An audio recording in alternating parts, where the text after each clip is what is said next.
Hi, it's Kevin Bates here, and today I want to talk about probably the biggest collection of intellectual property and inventions that I have in my patent portfolio of blockchain inventions, and it is to do with quite a low-level fundamental thing in the blockchain world. And the problem that this collection of inventions is looking to solve is one that we do not have in the traditional banking sector.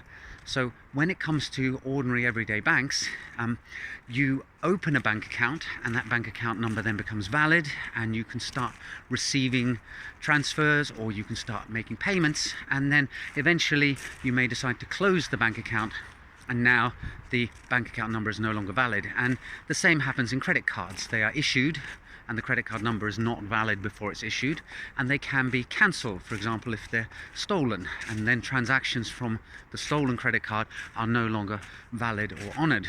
Now, in the blockchain cryptocurrency world, we don't see that kind of thing.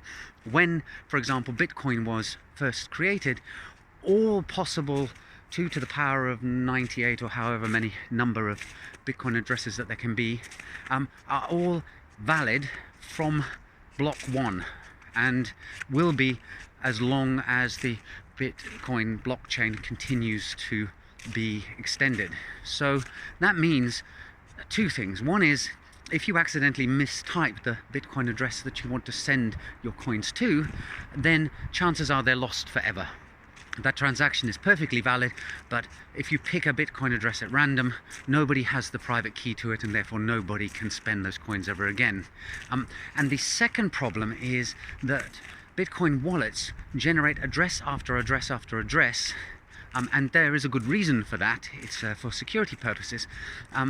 But if you happen to lose the keys to one or more of those addresses, then those addresses become invalid, and yet other people may have them in their address books and may continue to send you funds. So you can't cancel a Bitcoin address. So the inventions that I was talking about at the beginning of this video are all about that. They are about effectively issuing addresses on a blockchain so that only issued addresses are valuable, or usable rather, and about revoking addresses so that, for example, if you decide that you no longer want to use a particular address on the blockchain anymore, you can actually send a note to the blockchain that cancels it, and transactions to that address from that point onward will be rejected by all the nodes on the system. And this is partially implemented in permissioned blockchains, but the problem there is that the issuance and revocation generally is triggered out of band. So if you take something like multi-chain, you set up your address, and then through email or SMS or WhatsApp or whatever, you have to send a message to an authorized administrator to actually get permission to participate on that blockchain. And so part of the solution is missing there. And of course, in open blockchains, there is nothing like this at all.